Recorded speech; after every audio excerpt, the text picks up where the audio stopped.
Hello, so today I want to talk about a very specific situation that I am kind of like struggling with. So basically, I've been rooting against a person's success for a while now, and I don't want to be like that. I don't want to be that person. I understand a lot of people like they project their own insecurities, their fears, the uncertainties of their lives into like onto other people, and then they kind of like they get some satisfaction for when they do well or when they fail. And I don't want to be like that because I know my feelings, I know where I am at. So it's kind of like yeah, like I know myself well enough to not to need to do this. But yeah, but kind of like some context. This person, he kind of like came up with another person, and at first I was just like, good for y'all. I hope y'all succeed. I hope that everything goes okay. But then there started to be some division, some division, and I think from that point on, I ended up picking up a side, and I kind of like I don't want to do that, particularly because like this is a type of situation where, as I said, it's all like I don't know, I don't like being affected. I'm even like embarrassed to admit this. It's also like this person didn't do anything wrong. There's nothing happening, because sometimes when people they fuck up, like they make very drastic mistakes that you can kind of like you can't take back. For example, it is something that I understand people feeling that way. I think I would understand myself feeling that way, but this is not really this case. This is not really a person who has done anything publicly to kind of like warrant this response from me. But as I said, there two people came up, and then there was this duality. I picked my side, you could say, and then I'm kind of like, it's a very tedious feeling. It's kind of like really creeping out, and I don't really know. I want to stop, basically, because as I said, I don't want to be that person who kind of like projects like their own insecurities, their fears, like the instability in their lives onto other individuals, and kind of like roots against them, just because I don't want to be that person. And I don't want but I will say that all things considered, like this is the type of situation that I'm not, it's not really living rent free in my head. I don't think about this often. It's just that when like this person comes up, I have these feelings, and as I said, like I don't want to be I don't know, like if I was gonna say vindictive, like petty. I think the word is petty. Like why is that? Like I feel this way, and I think it has to do with you identifying, you relating to kind of like, because whenever you have kind of like any type of duality, it is very common for people to kind of like pick a side. Naturally, there's usually it isn't just two sides, but like I think there are brains they kind of like process this binary matter than something a little more complex. And basically, whenever there is this juxtaposition of two individuals, two ideas, two mentalities, two whatever, it is uncommon for you to kind of like relate to one, or to kind of like sympathize with one more. And I try to not really pick sides on things when it's not necessary, because I feel like a lot of times people really do kind of like present things this way, that you have to pick a side, but very it's very uncommon for they're necessarily for a, it's not really, yeah, like you can basically, it's very rare for it to be just like for to have to choose, pick and choose. A lot of the time you can kind of like do both things, and it's kind of fine. That's kind of like how I've always lived my life, kind of like doing like the best I could not to choose, and to kind of like having a little bit, having both ways. Naturally, as I said, sometimes like that's not possible, but I do think it is more possible than some people realize, for you to kind of like pick a side, and for you to not pick a side. But yeah, but as I said, like I don't know why I have this tendency of, there are a few other examples that I can think of myself like picking a side when there isn't necessarily a side to be picked.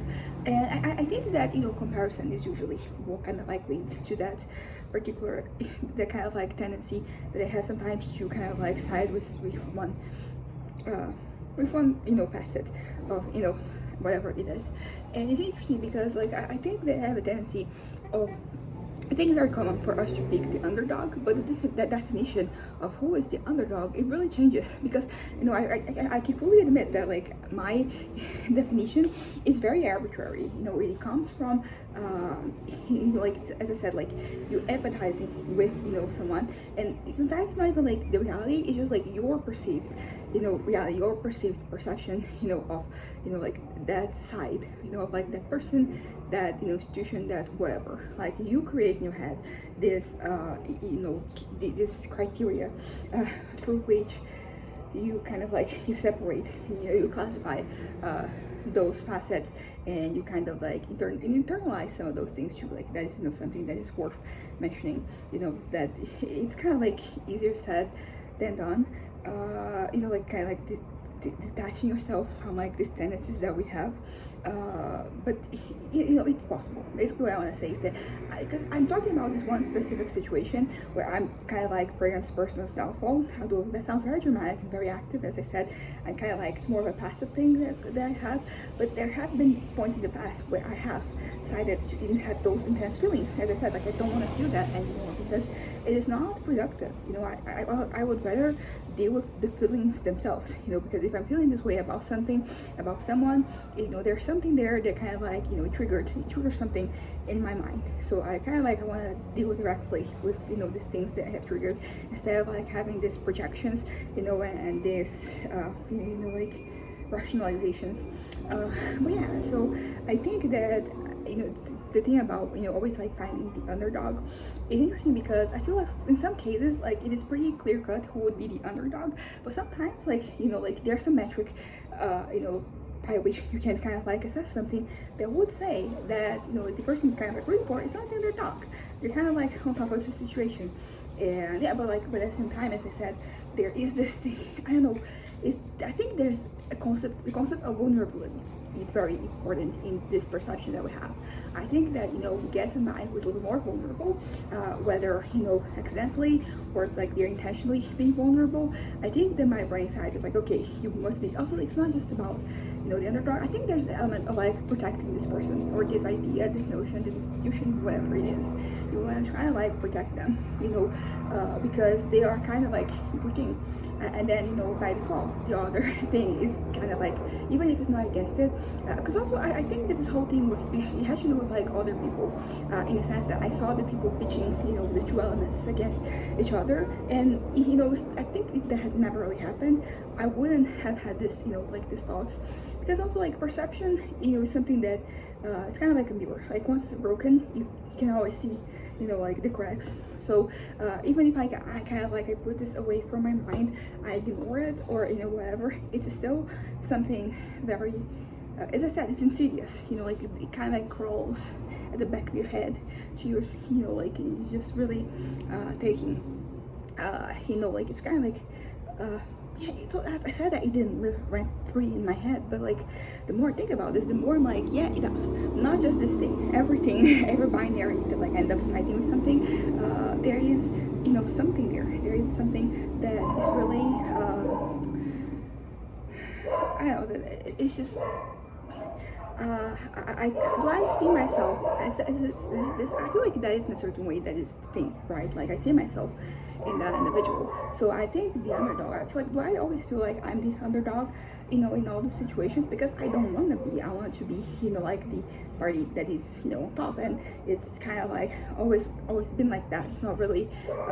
It's like I don't want to have an underdog story. Basically, I want to try to be on top. But at the same time, like I feel like I see myself that way, and then I end up projecting this into all these different situations. And it is interesting because it really highlights something about myself that I haven't always acknowledged. I think I've always known that, but it is something that I kind of like I had to kind of like accept. And accepting involves like not just accepting the fact, but everything that's happening on the background. And that was something that I was also struggling with, because I didn't the vulnerability thing. I didn't want to be vulnerable. I didn't want to see myself as vulnerable. But yeah, so I want to protect this. Do I feel like I need to be protected? Because this is something that I would never really admit, because in my head, like I would better be protector than protectee. I don't think that's a word, but the person who's being protected. Although at the same time, like I have in recent years started to be more vulnerable, because I had like this element of independence and autonomy that was very sometimes unhealthy, because I wasn't really accepting help, I wasn't really kind of like reaching out to people, and my life was all the worse because of it.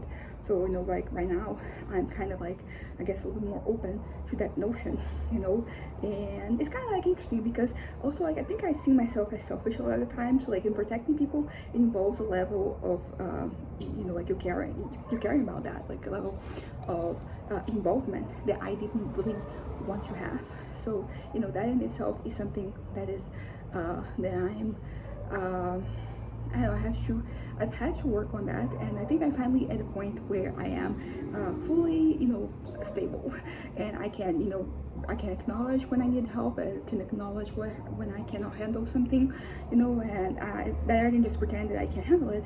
I'm at this point where I'm like, no, I'm gonna find out, I'm gonna find help. I'm going to, you know, look out for, you know, any kind of like, you know, because sometimes like you don't really need necessarily a specific person. It can be just like a knowledge gap that you have, and then you go out and you Google it, for example, and then, you know, you kind of like acquire that knowledge.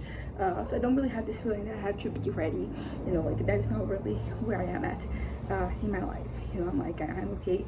I'm okay with needing, you know, help. So yeah, I think I'm gonna wrap this up.